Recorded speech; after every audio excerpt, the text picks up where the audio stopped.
আসসালামু আলাইকুম। আজকে দেখে নিব একটি সত্যি ঘটনা। সেটি হচ্ছে ইউরোপ যাবার ভয়ঙ্কর কাহিনী শিপার ও জায়েদের মুখে। আবছা অন্ধকার, গাড়ি ছুটে চলেছে সামনে পেছনে দুটি গাড়ি। ওই দুটি গাড়ির যাত্রীদের হাতে বড় বড় বন্দুক, তাক করে আছে বিভিন্ন দিকে। ভয়ে বুকটা থরথর করে কাঁপছিল। এই বুঝি আমাদের মেরে ফেলবে। এরপর গাদাগাদি করে ছোট্ট একটি বোটে প্রায় 200 জনকে উঠানো হলো। চাপে দম বন্ধ হওয়ার উপক্রম। এক পর্যায়ে যাত্রা শুরু, ভয়ে শরীরে কাঁপুনি। ধীরে ধীরে বোট মহাসাগরের দিকে এগুচ্ছে।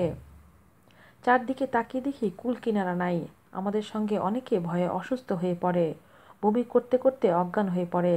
তাদের মেরে সাগরে ফেলা হচ্ছে। গলা শুকিয়ে যাচ্ছে, কখন কি হয়। মনে হচ্ছিল আর বুঝি বাড়ি ফিরতে পারবো না। আর কি মা বাবার মুখ দেখতে পারবো। ভুলে যাই পৃথিবীর সব কিছু। একটাই প্রশ্ন মনে, বাঁচবো তো। বলতে গেলে জমের হাত থেকে ফিরে এসেছি। কথাগুলো বলছিলেন মৌলভীবাজারের কুলাউড়া উপজেলার বাসিন্দা সিপার আহমেদ ও জাইদুর রহমান। তারা উপজেলার কাদিপুর ইউনিয়নের ব্যবসায়ী তুতা মিয়া ও রফিক মিয়ার সন্তান। 4 মাস আগের কথা।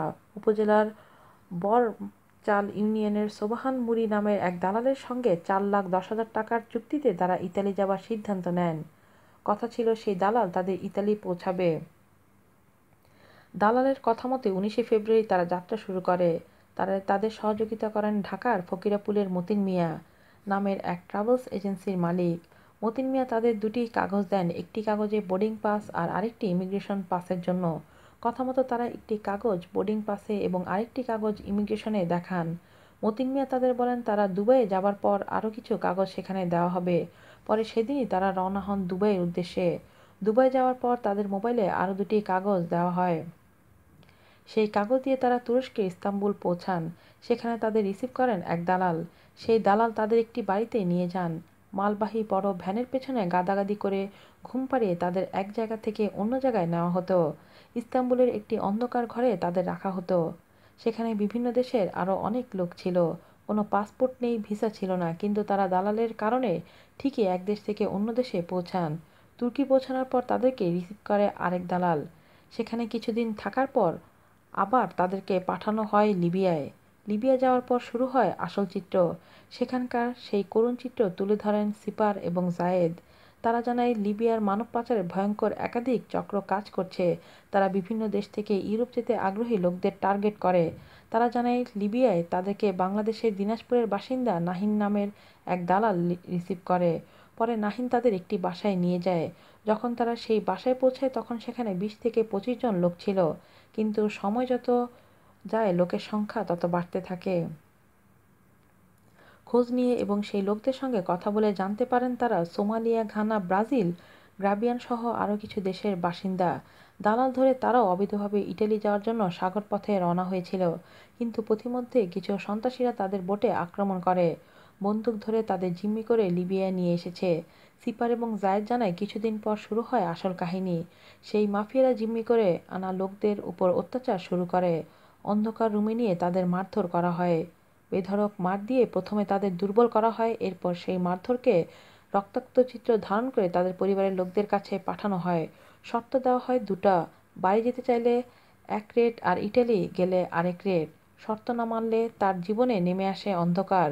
যে টাকা দিতে পারবে না তাকে মেরে সমুদ্রে ফেলে দেওয়া হয়। আবার কেউ বাড়িতে ফোন দিয়ে জায়গা সোনা বিক্রি করে টাকা এনে দিচ্ছে সেই দালালদের। পারিবারিক সচ্ছলতা বুঝে কারো কারো উপর একাধিক নির্যাতন চালানো হয়। এভাবেই আদায় করা হয় লাখ লাখ টাকা। সময় যত যায় লোক বাড়তে থাকে। ছোট ছোট এক একটি রুমে 150 থেকে 200 জনকে জিম্মি করে রাখা হতো।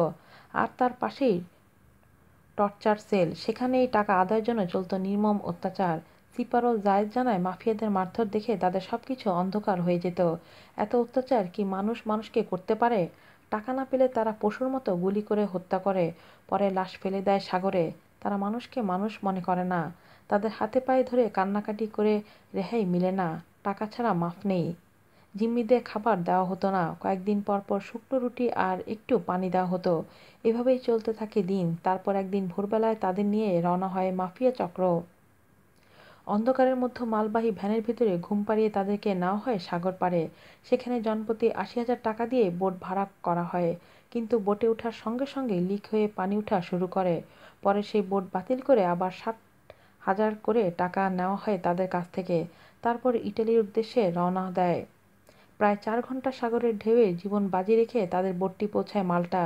সেখান থেকে ইটালির উদ্ধারকর্মীরা তাদের ফলো করছিল। ধীরে ধীরে বোটটি ইতালির উদ্ধারকর্মীদের বড় জাহাজের নিকট যায়। সেখানে আরও অনেক শরণার্থীদের বোট গিয়ে জড়ো হয়।